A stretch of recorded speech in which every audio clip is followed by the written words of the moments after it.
bulan.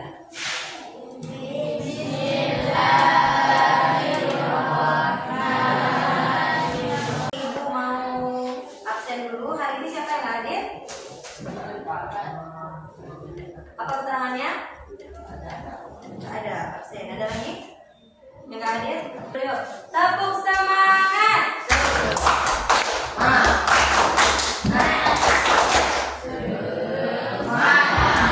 Karena sebelumnya kita sudah belajar tentang cerpen kotak paman. Kita sudah belajar tentang cerpen. Hari ini kita akan belajar bagaimana cara menulis cerpen.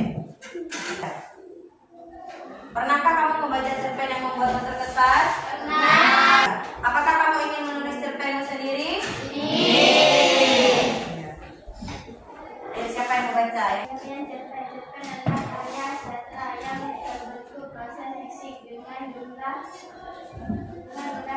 kata yang sangat terbatas. Terima kasih. Cerpen adalah karya sastra yang berbentuk prosa fiksi.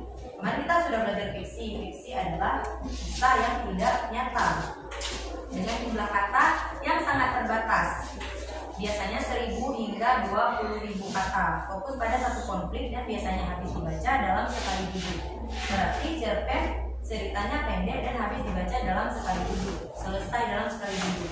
Jumlahnya pun tidak terlalu banyak, berkisar 1.000 hingga 20.000 kata saja. Ciri-ciri cerpen: singkat, jumlah tokoh terbatas, alur cerita tunggal, fokus pada satu cerita utama. Jumlah tokohnya benar-benar terbatas, hanya cerita antara si A dan si B atau Paman Tam dengan Randu. Panjang ceritanya singkat dan akhirnya ceritanya terbongkar. Setelah itu ceritanya selesai. Dan yang ketiga adalah alur ceritanya tunggal, hanya satu alur. Unsur-unsur cerpen ada apa? Coba sebutkan. Tema,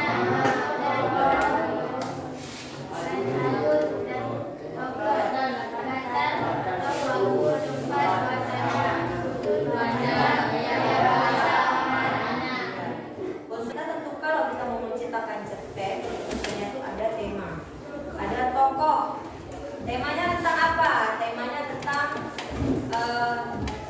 sulap, seperti cerita kotak paman Tom kemarin. Tokoh dan penokohan. Tokohnya siapa? Paman Tom dan Randu. Alur dan plot. Alur itu jalan ceritanya. Latar, waktu, tempat, suasana. Di mana latar kejadian kotak paman Tom itu? Nah, ceritanya latarnya di mana? Iya, di perpustakaan. Dan sudut pandang, di sini sudut pandang kita sebagai pembaca, di sudut pandangnya bisa berbeda-beda.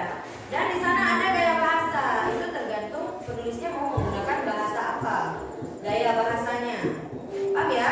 Dan berikutnya ada amanat tentang ceritanya. Cerita cerpennya itu harus ada intisari yang bisa kita ambil.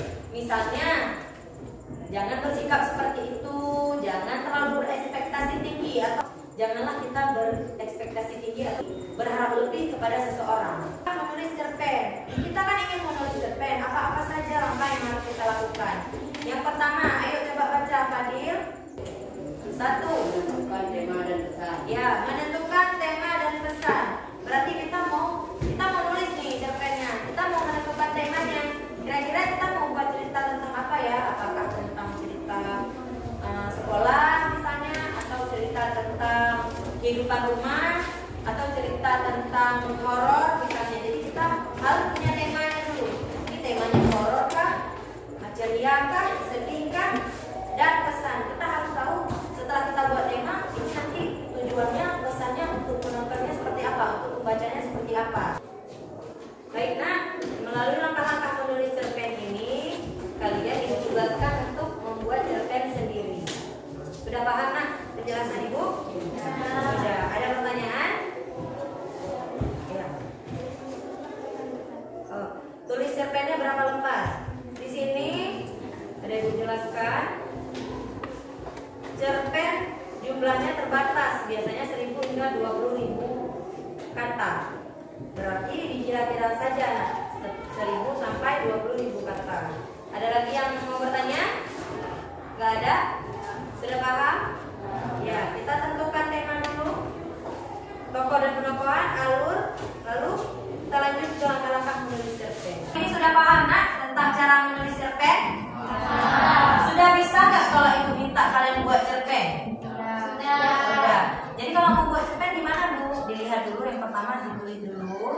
Nah, buat dulu pokoknya cerpennya, ciri-ciri cerpennya. Buat dulu panjang ceritanya, judulnya, atau dulu tema tokoh penokohan ini, unsur-unsurnya, cara-cara menulisnya, langkah-langkah menulisnya sudah ada. Bagaimana? Sudah siap kita buat cerpen, nak? Ya.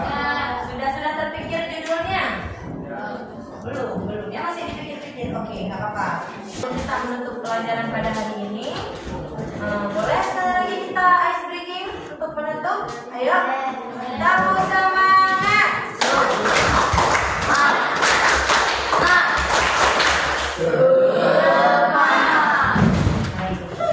Cukup sampai di sini hari ini.